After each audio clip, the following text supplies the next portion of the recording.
Welcome everyone to this session on coaching and mentoring. We're delighted to be able to spend some time with you talking about subjects that we're really passionate about. I'm Dr Judie Gannon, and I'm a senior lecturer in human resource management, coaching and mentoring at Oxford Brookes Business School. I'm also a member of this thing called ICAMS, which is the International Centre for Coaching and Mentoring Studies. Peter will say a little bit more about the centre, but my background was as I worked in hospitality and tourism for several years, and then decided to become an academic. I have an HR background as well, so my work in coaching and mentoring is derived from that line management background and understanding the value of coaching and mentoring as organisational interventions, supporting change in organisations, but also understanding how coaching and mentoring support individuals in organisations. And that's really kind of my area of focus and my passion in terms of my research and my teaching area. We run at Oxford Brookes several different courses in coaching and mentoring, right through from certificates in coaching and mentoring right through to doctorates.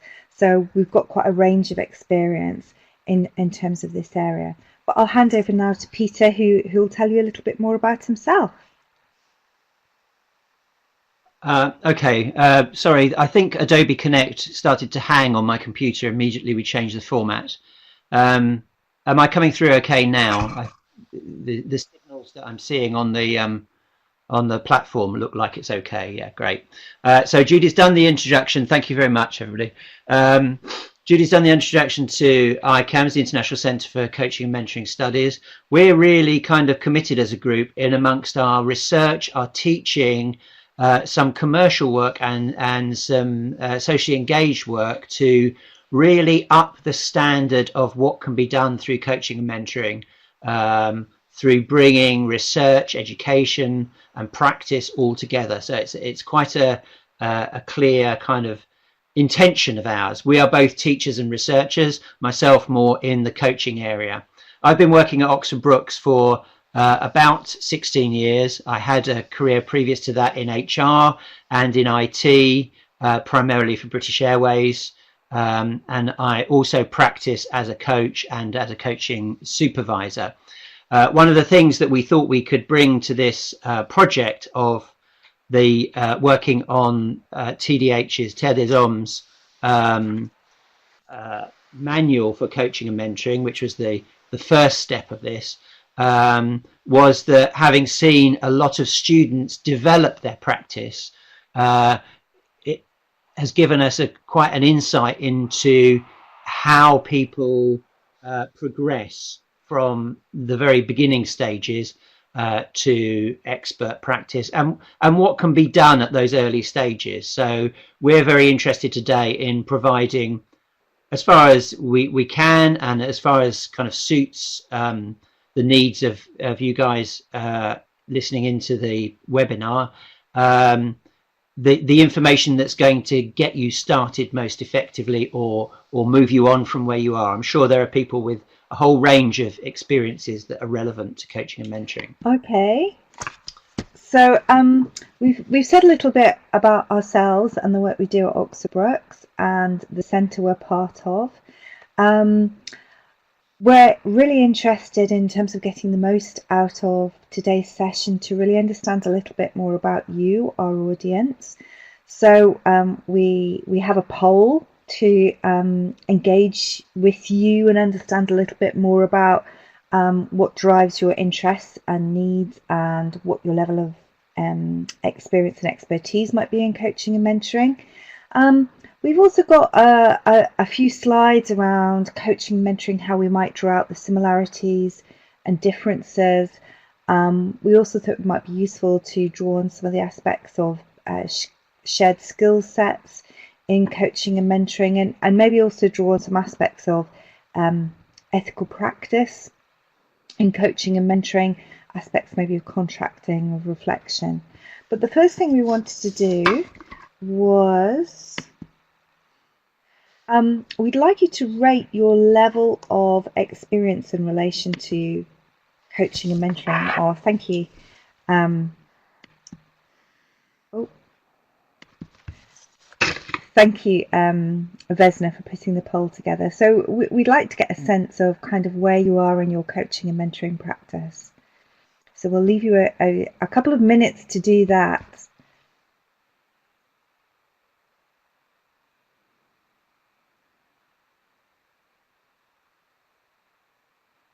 That's really interesting, actually, to see how that is developing.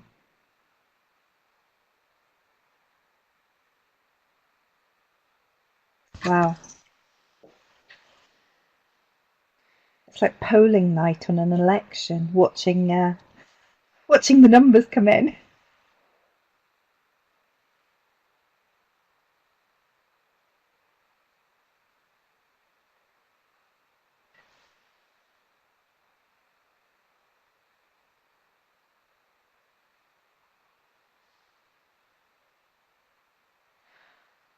I think we've just about collected all the results. I'm just doing a quick addition in my head.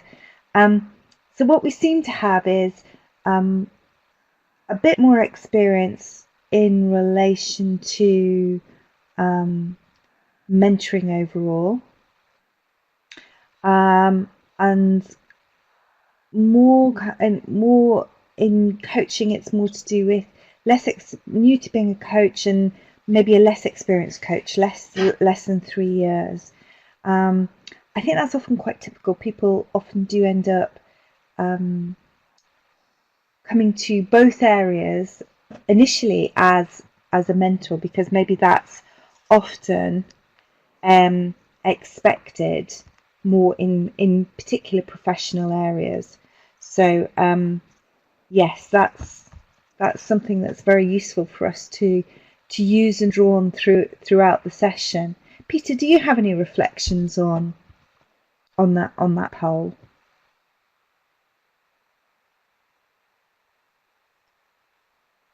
No, only that looking at how people introduce themselves with their professional backgrounds, I was expecting that people would have some experience, at least some experiences that are relevant to coaching. Because one of the things that we find when we're teaching is that people that maybe come from an education background, a psychology background, social work background, are all exercising the same skills in their professional work.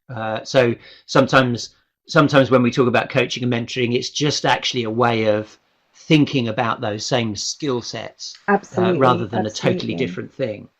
And I think that's one of the interesting things of when we were initially approached by Tdh Albania to support them with some coaching and mentoring guidance. What they were particularly interested in was the growing diversity of professional groups they had working in their area, and how coaching and mentoring might be able to offer better ways of supporting across professions for child protection professionals. Gosh, that's difficult to say at times. Okay, so we have some useful insights there. Thank you very much for engaging with that poll. I mean, one of the things then we thought we'd maybe start to talk about is coaching and mentoring more generally. We started off with this quotation from Thompson, which advocates coaching seen as a relationship of rapport and trust, in which the coach uses their ability to listen, ask questions, play back what the client has communicated, to help the client to clarify what matters to them, and to work out what to do to achieve their aspirations. Any reflections you put on that one, Peter?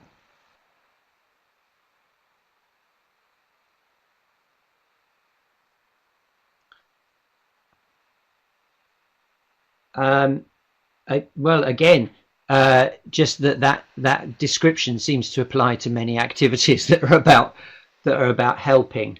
And we talk about this on the course about definitions of coaching, wondering how we separate, and perhaps we're going to go on a little bit about how we separate one thing from another. Why is coaching different from teaching?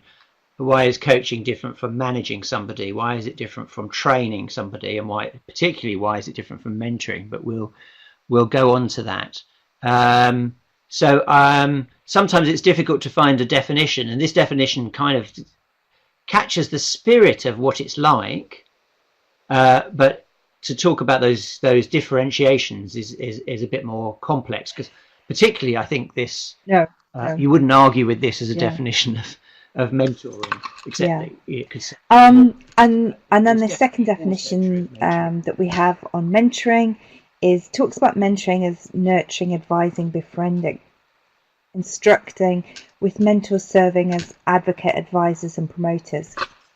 I suppose the ethos behind this particular definition is much more the kind of expectation that the mentor has already been through some of the journey that the mentee is embarking upon, and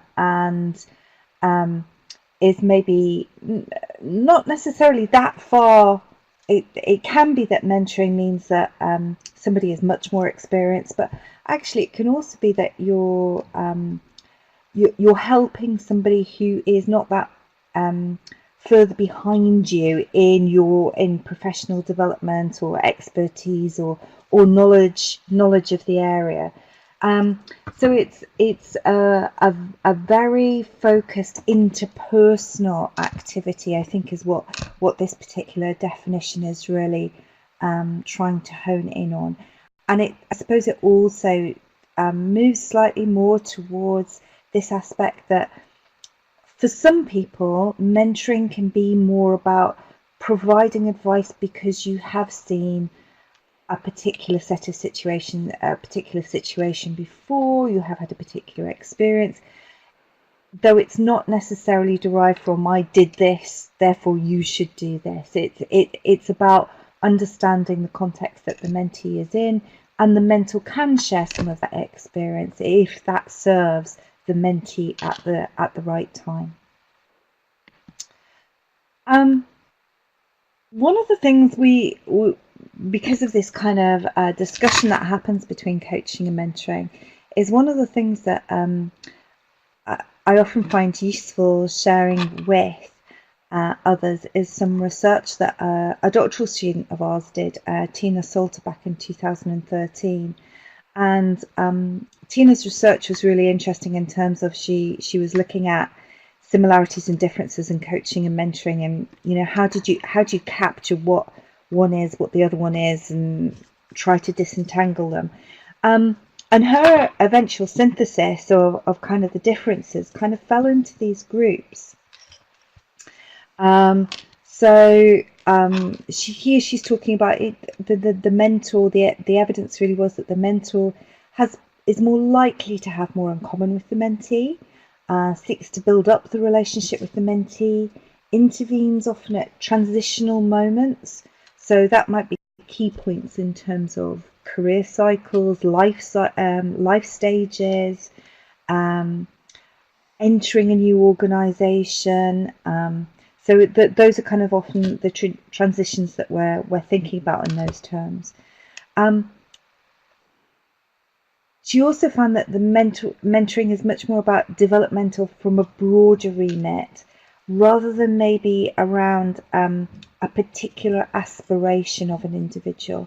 And there's also this aspect here that mentoring is more likely to be informal, formal or semi-formal. So what we often find for lots of mentoring relationships is they can begin through a formal scheme, and then they kind of, the scheme or the program that the mentor and mentee are on finishes, but that mentoring relationship is sustained. So it's kind of got a semi-formal feel to it.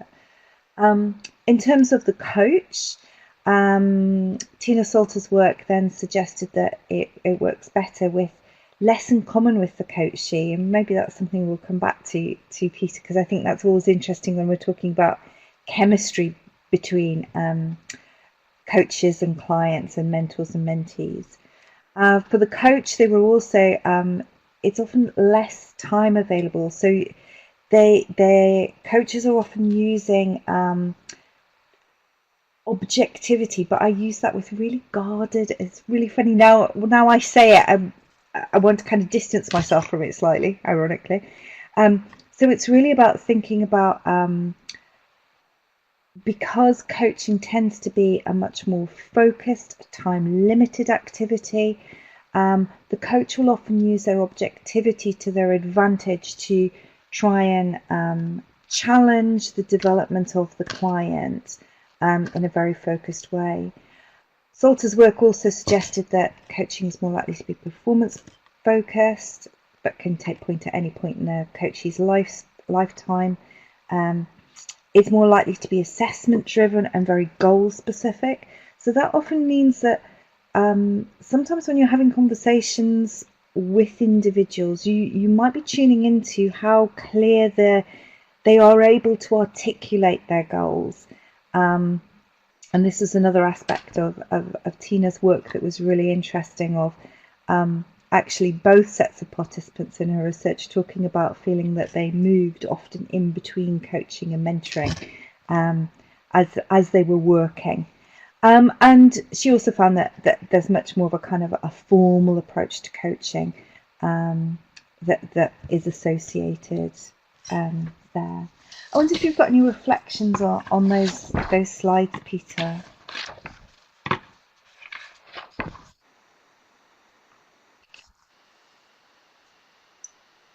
Yes, I remember Tina's work, and it's very interesting. I think one thing to kind of, I think, and this is very useful to kind of see how people articulate the practices differently.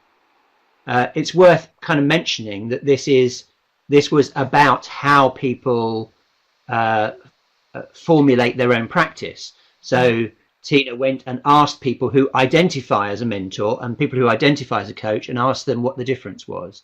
So it's a kind of, it's almost, you could say it's almost a cultural study as much as a sort of technical one. I think those things bear out all the same, but it's just the reason I raise that is because people might get stuck on, well, this is not mentoring or this is not coaching, and actually what we're describing is slightly different ways of thinking about helping relationship. As I said earlier, in the same way as thinking about it in terms of social work, in terms of psychology, are different ways of thinking about a process that actually is a complex human process that's in common across all these activities. The other thing that I would pick up for myself as a practitioner is that as a coach, I'm rather more developmentally minded than that description on the right hand side would kind of suggest. So I'm a bit suspicious of goals. I'm a bit suspicious of performance outcomes, but that is part of a range.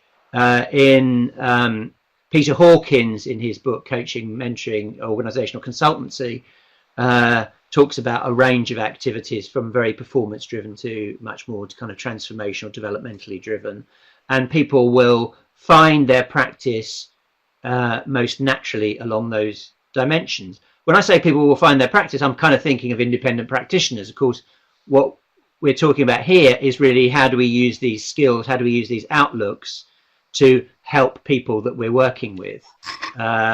So it might be much more driven if you're trying to help somebody who is in a particular circumstance, in a very difficult circumstance, then probably we don't have the luxury of thinking, well, my practice is more about this than it is about that, because the prime mover there is helping that person, and we need to probably deliver what's going to be most helpful for them at this time.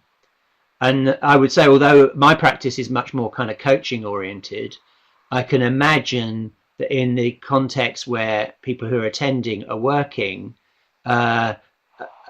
it may be really important to help individuals with a very structured way forward for them, rather than a kind of completely open-ended facilitative approach. That might be what they need in order to feel safe.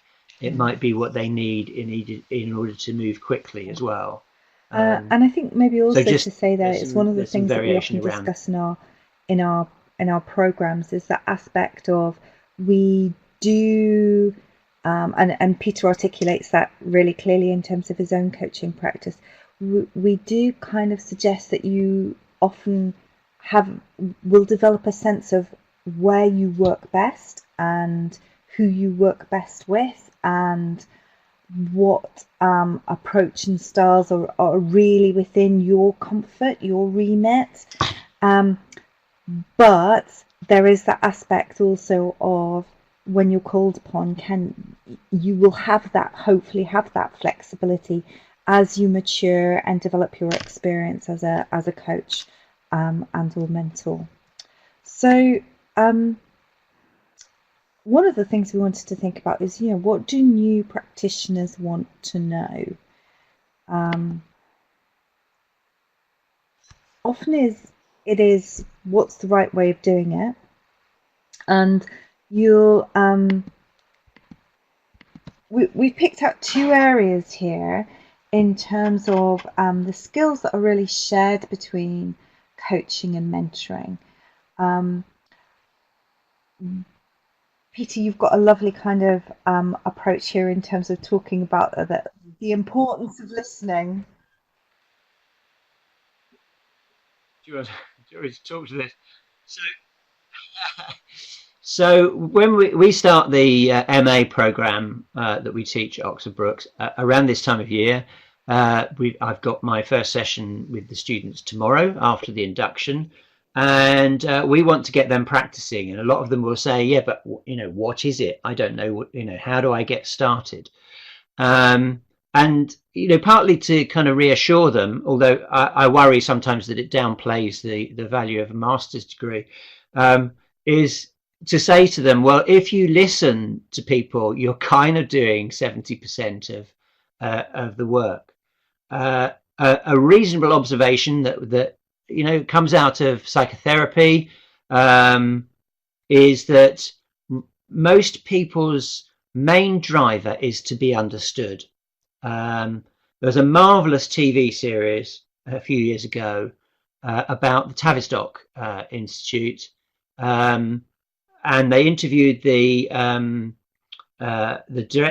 clinical director of the Tavistock, and he said, most people want to be heard. And then he went on to say, sometimes children in particular don't necessarily have the vocabulary to kind of, people might be in a difficult place, and therefore they find it difficult to articulate what it is they want to be understood. And children in particular may not have the vocabulary to articulate, I think therapists would say mentalize, to put into words what's going on in their minds, and that drives the therapeutic relationship in that context.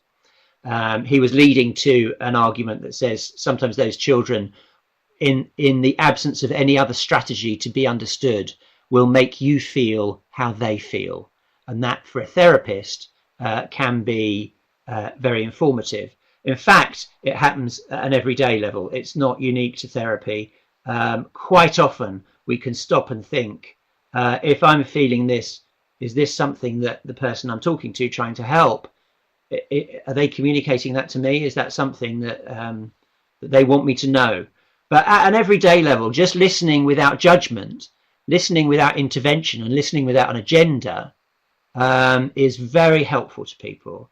And just to kind of illustrate that listening without an agenda, in everyday life, you'll hear people kind of explain what's difficult for them, and their friend will often reply, yes, I know, I've got, and they go on to say they've got 10 times the problem that the person who was talking was having. So just listening without judgment, without an agenda, without needing for yourself to dominate the conversation is already really valuable. Yeah, we do. Yeah, you Do you want me to start on questions? Yeah. question? Like we can do. I mean, I'm sure people have kind of looked at the issue of closed questions, open questions, leading questions. And really, the thing about questions is that if it helps people articulate something for you to listen to, if it helps them to explore how they're feeling or where they are or what they want, then those are good questions. And those good questions tend to be open questions, those questions that require an explanation rather than a yes no answer.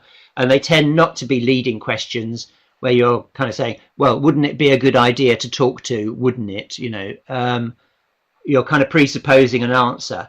And an open question is much more helpful for people to look at their own situation. So those are really well recognized as core skills of both coaching and mentoring.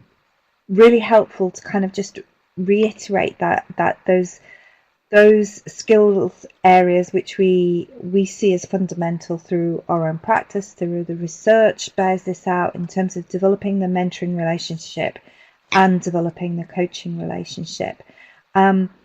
I think what's often a challenge for many of us is that when we're in a situation, particularly in our organisations, in professional contexts, we are in that we want the answer, or we think we know the answer, and we're jumping in and actually trying to occupy that space of let me sit with you and listen, trying not to anticipate a question that needs to be asked, but letting that question emerge through really deep active listening and being with that individual can be so powerful and is really fundamental, we would argue, for your practice. And I'm sure from your various professional backgrounds it's something that you acknowledge and identify with, but it might be more challenging to bring into that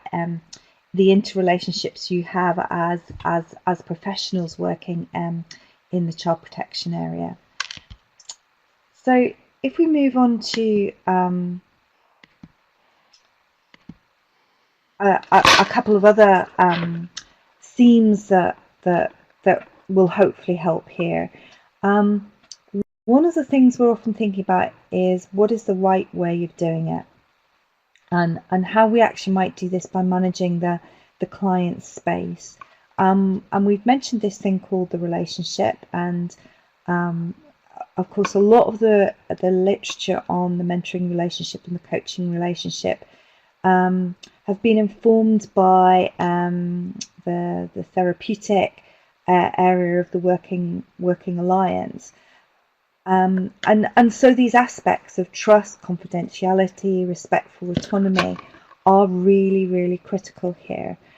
Peter, do you want to just kind of mention kind of your insights? How do you think trust plays out, the development of trust in coaching and mentoring relationships?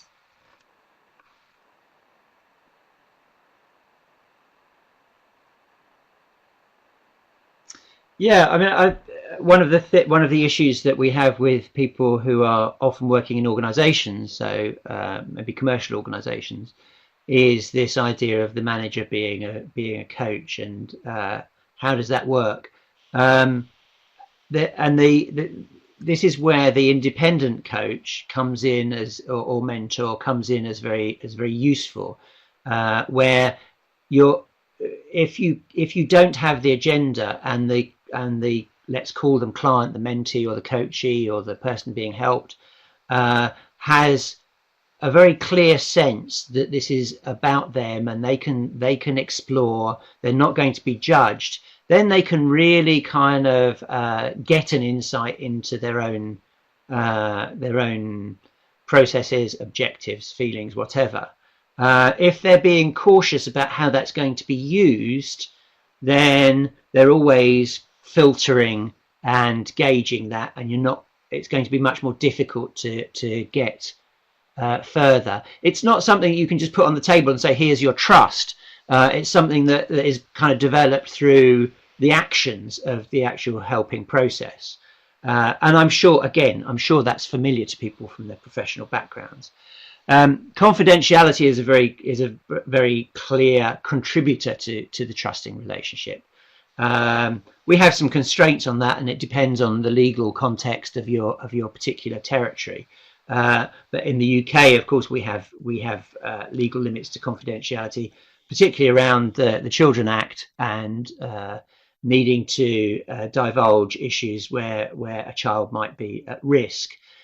So it's unwise, I would say, for coaches and mentors to kind of say you have absolute confidentiality. The confidentiality is shaded. I only know about the UK context, and that might be different in different places.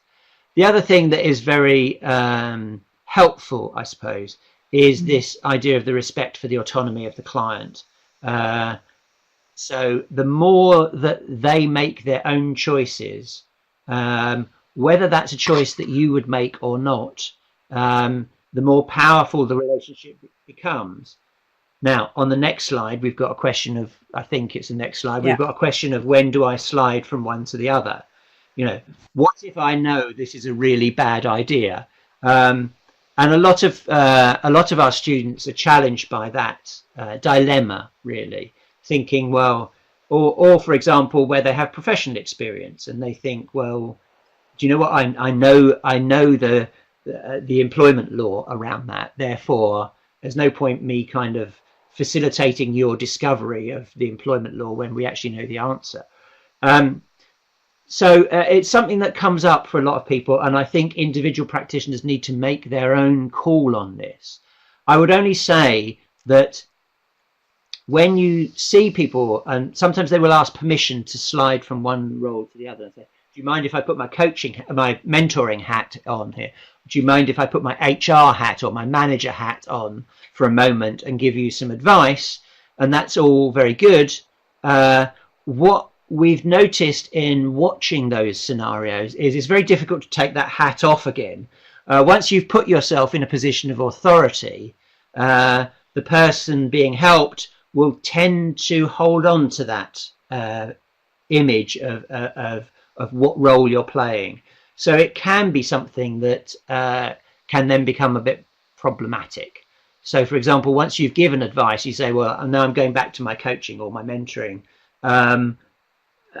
You find, or we find in observation that the coach mentor will be talking a bit more than they were before the intervention and using a bit more of the space, which might be an indication that a kind of authority has been set up in the relationship. So it's just something to be very, very aware of, I would say. I was going to say careful, but it's not even that, just aware of. Yeah. I think that's an interesting aspect there as well. I mean, one of the things that we've seen develop, particularly in relation to mentoring, is while we've typically seen or traditionally seen this kind of idea of a more experienced, more mature mentor mentoring a less experienced and typically younger mentee, we've seen quite a shift in some mentoring initiatives, which is based on not just being about a developmental dimension, but being about addressing some aspects of equality and diversity. So we've seen the emergence of reverse mentoring, where the idea really is that those who might have a particular background, a particular set of experiences, it could be knowledge-based, it could be they could be what we might term an e-pioneer, have particular expertise in social media, or they might have a particular characteristic.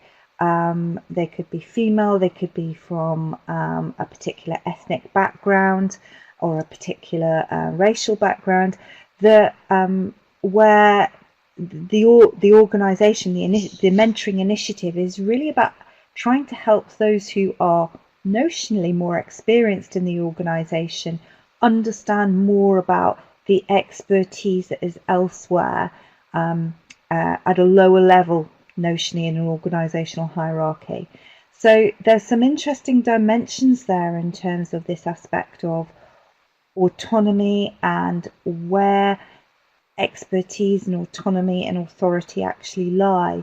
And reverse mentoring is really challenging some of that for us.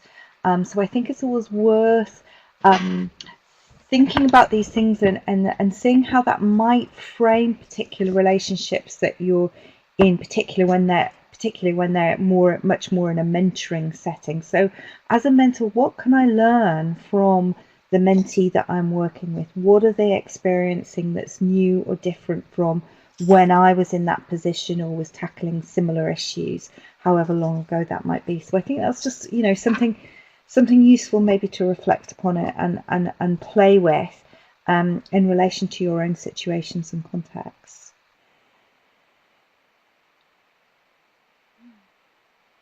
Judy, we've got 20 minutes left. I'm wondering if it's worth checking in. We've got a couple of slides, haven't we, about navigating through the actual Tdh document. But I'm just wondering, with the people we've got here, there might be other questions that are kind of more pertinent, better use of the time did we we've have got. That? I think we may have another poll where we can ask for open questions topics, and then I can. Yeah, Potentially we can just gather that it might be on chat easier. if So we'd love to hear from you. Any questions or insights that you've got that you'd like to share.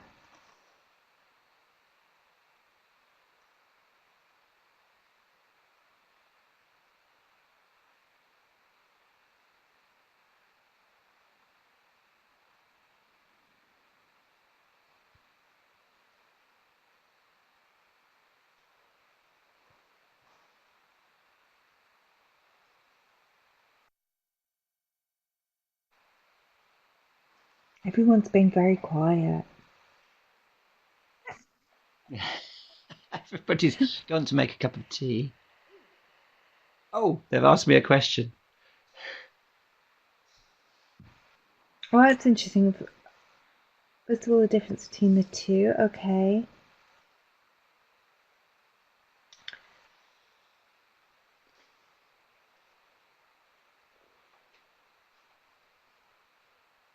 Okay.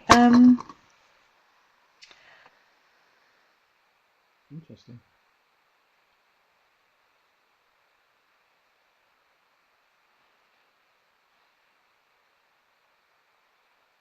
Okay, so we've got 5 very interesting topics there. Should we?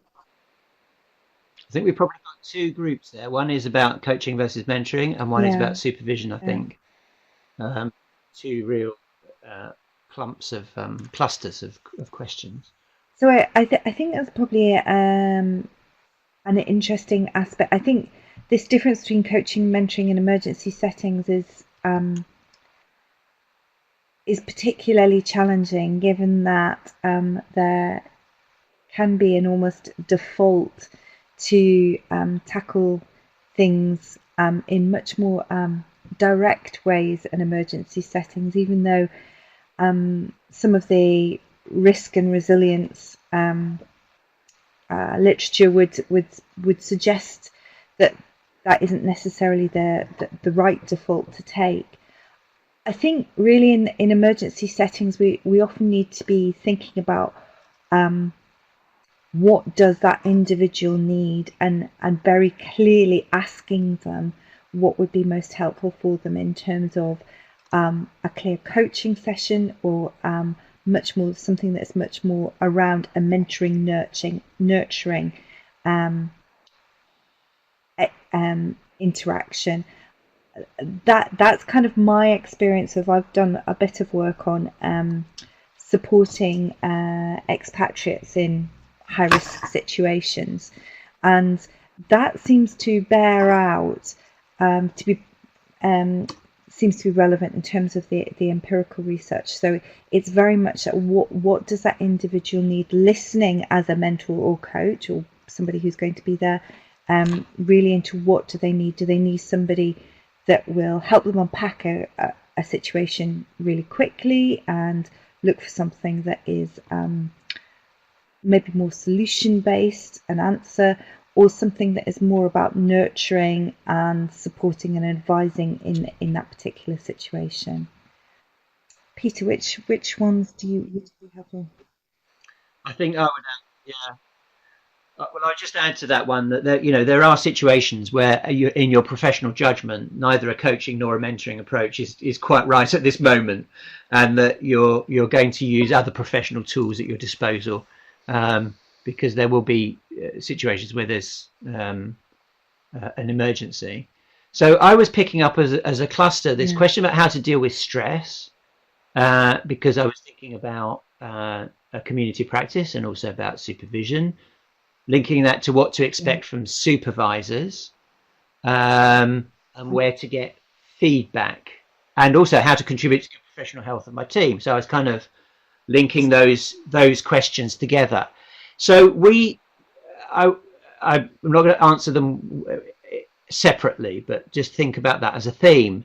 We're very aware that either coaching or mentoring is something that is typically done one-to-one, that as the coach or mentor, you're working with a lot of complex interactional processes, interpersonal relational processes that might leave you slightly bemused, exhausted, in the fields that the participants on this webinar are working, upset, distressed, and that's something that we sort of accumulate through the day. So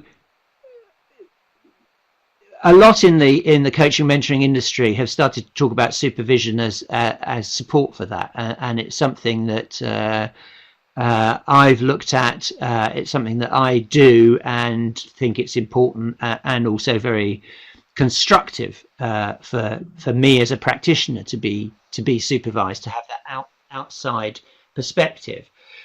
I know supervision is something that's common in social contexts, in social work, in psychotherapy. And I know it's different in different places, but I know some social workers in the UK will say that it's sometimes a bit neglected to the point where it's really kind of management and quality control rather than a developmental experience. In coaching and mentoring field, we tend towards this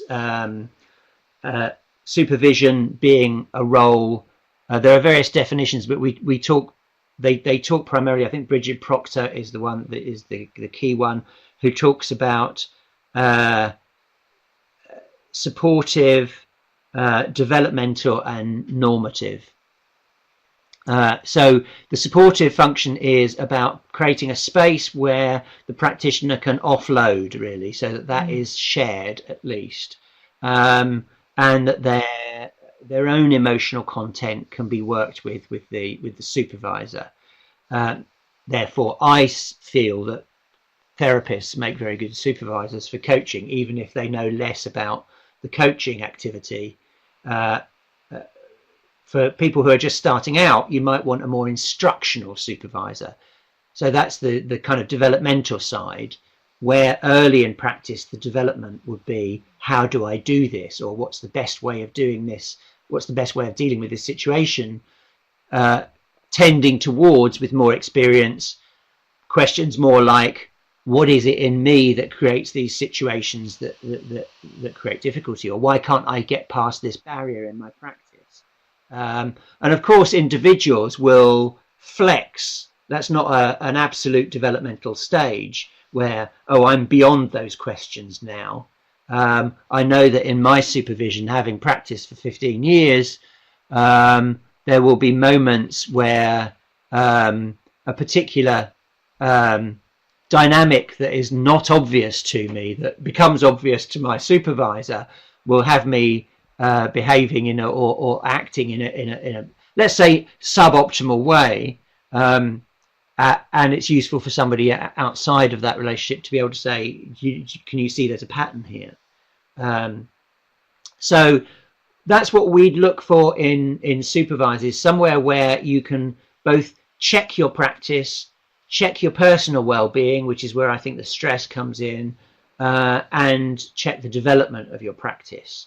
And so I would say in most environments, supervision is developmentally important anyway, but in situations where there might be high emotional content around the topics or around the environment in which you're coaching or mentoring, then some sophisticated unpacking of emotional content, I think, would be very, very helpful. Because if we allow that to build up, we become less effective as practitioners. Our colleague Tatiana Bashkirova talks about looking after the instrument. If the self is the instrument of practice, then we need to care and nurture that instrument. And that, going back to the question about how to contribute to good professional health of my team, I think that would be part of that there. Another question, I noticed that the number of questions went up from 6 to 7, but I didn't see which one was the new, Is it learn more about? The new question. Oh, that looks like a sentence. Yeah, I think it was learn more about. So what about this? When is it advised to coach rather than mentor? I think I was pointing to something earlier on where sometimes people need a framework. In education, we talk about scaffolding, where people need a very clear series of steps in order to make progress. And I think sometimes if people are in a confused state, that it might be better to offer them that framework. Whereas I think if somebody is just in a kind of normal state of indecision or a normal state of not quite being organized, then the coaching approach, which probably gives them more responsibility for how to progress, not always, of course, might be more developmental. So where there's the opportunity to be more developmental, that might be appropriate. At the other extreme end, where people just need a bit of hand holding, look, come with me, this is what we need to do, and I'll help you with it, then something more like that, whether we call it mentoring or not, something more like that might be more helpful. Now, of course, I'm sort of touching on the edges now of where somebody might need real professional intervention of another sort, like psychotherapy or child protection. I've got to get this person out of here. It's not the time to talk about, how do you feel about those goals? And we need to be sensitive to the appropriate intervention, both within coaching and mentoring and outside coaching and mentoring. Thank you, Peter. I think that was really, really helpful, going through those questions in that way. I just wanted to spend maybe the last few minutes looking at the flowcharts that we created for mentoring and coaching in relation to the manual that we developed for Tdh Albania.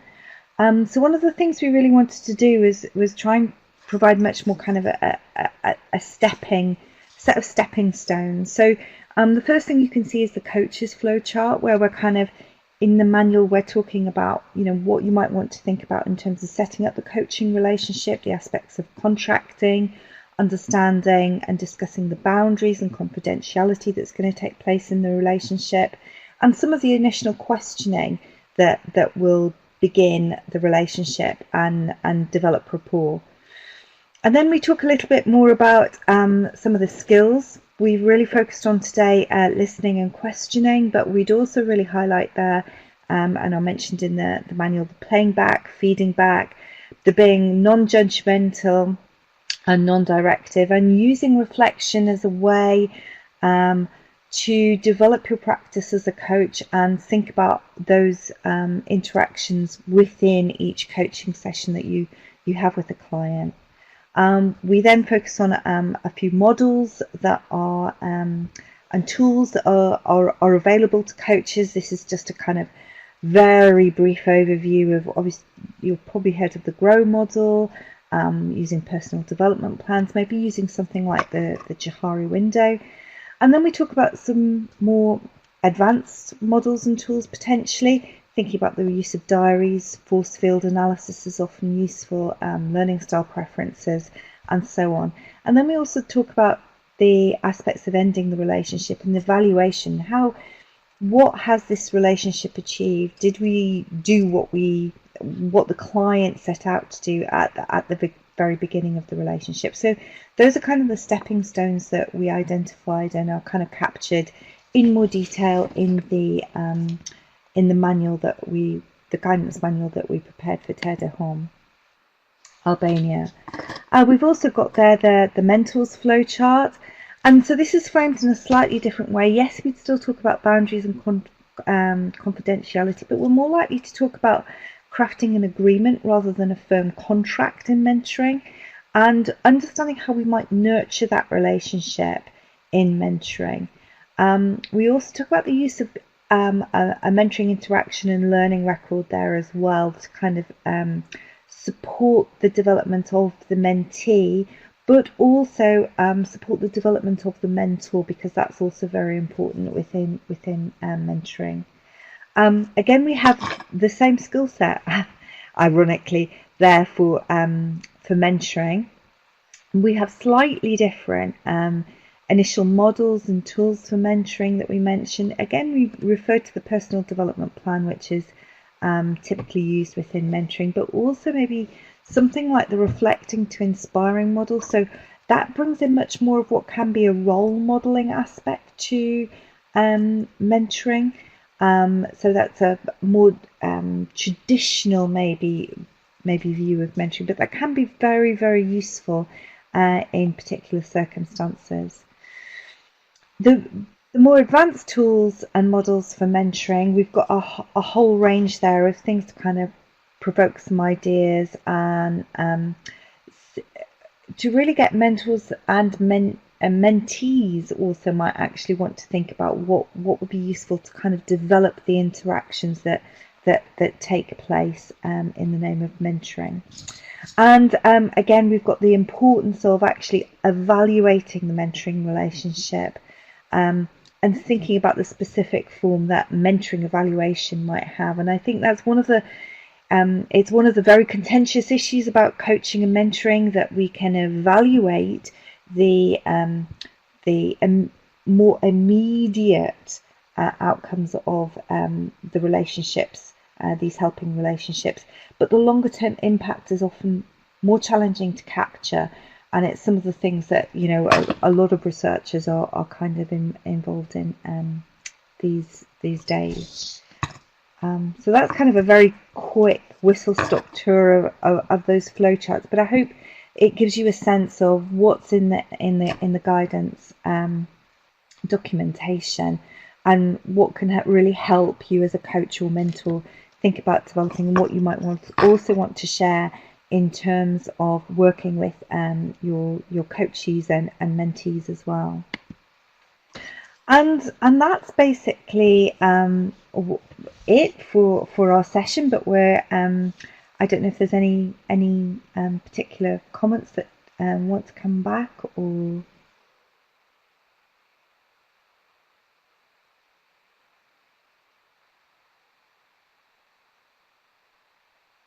I know Vesna is going to ask for feedback on the session as well, and that we would be really grateful for any feedback on the process, of course, and the content.